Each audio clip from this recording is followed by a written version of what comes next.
kahit papaano mga insan nakakapag-harvest pa rin ako kahit hindi ko na napupukusan yung mga alaga ko. Ayun oh. Itong isa sibol na sibol, tapos dalawang albswan. Ayan oh. Eto dito pala mga insan ang pag-harvest ko. Check ko muna oh. Oh, ito hinarvest ko na ito.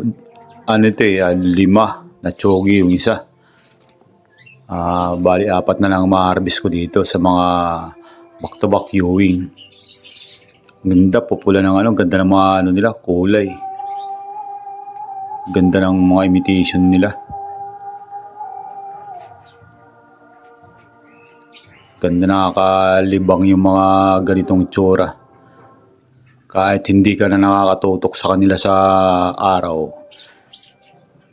pagkakagabi naman, binabawian mo ganda. Ganda ng binubugan nila ngayon.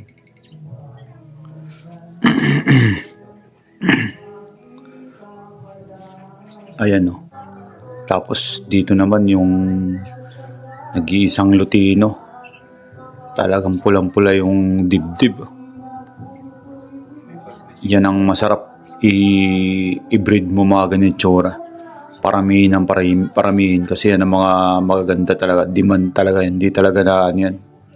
Nalalaos na itsura yung ganyan. Lutino mga insan. So dito, check ko lang kung anong result. Yung back-to-back perso. Uy, may isa. May itlog pa. Baka late lang to, late. Yan ang mga inaano ko ngayon, mga perso. Ito palang perso mga insan, nagklaklats to ng parang albino na may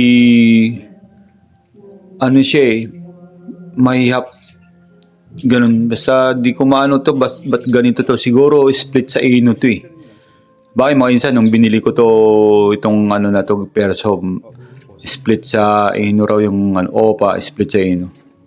Ayan, mga perso kong inaano ngayon. Dito ako magpaparami naman.